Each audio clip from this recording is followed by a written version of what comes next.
പശ്ചിമേഷ്യയിലെ കരുത്തുകൂട്ടാൻ അമേരിക്കൻ നാവികസേന 80 യുദ്ധവിമാനങ്ങൾ വരെ വഹിക്കാൻ ശേഷിയുള്ള USS ജോർജ് H.W. ബുഷ് പശ്ചിമേഷ്യയിലെ അമേരിക്കൻ സെൻട്രൽ കമാൻഡിന്റെ ഭാഗമാകും.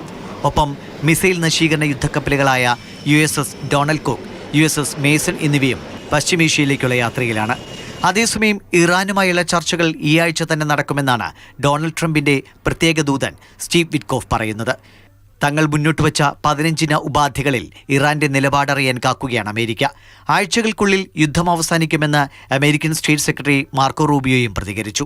യുദ്ധം 1 മാസം പിന്നിടുമ്പോൾ ഇറാനിൽ കൊല്ലപ്പെട്ടവരുടെ എണ്ണം 1464 ഇതിൽ 217 കുട്ടികളും ഉൾപ്പെടുന്നു. അമേരിക്കൻ മനുഷ്യാവകാശ പ്രവർത്തകരുടെ വാർത്താ ഏജൻസി പങ്കുവയ്ക്കുന്ന കണക്കാണിത്.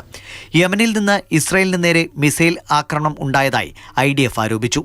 ഇറാനെതിരായ യുദ്ധം തുടർന്നാൽ ഇസ്രായേലിനെതിരെ രംഗത്തിറങ്ങുമെന്ന് യമനിലെ ഹൂത്തി വക്താവ് അറിയിച്ചു.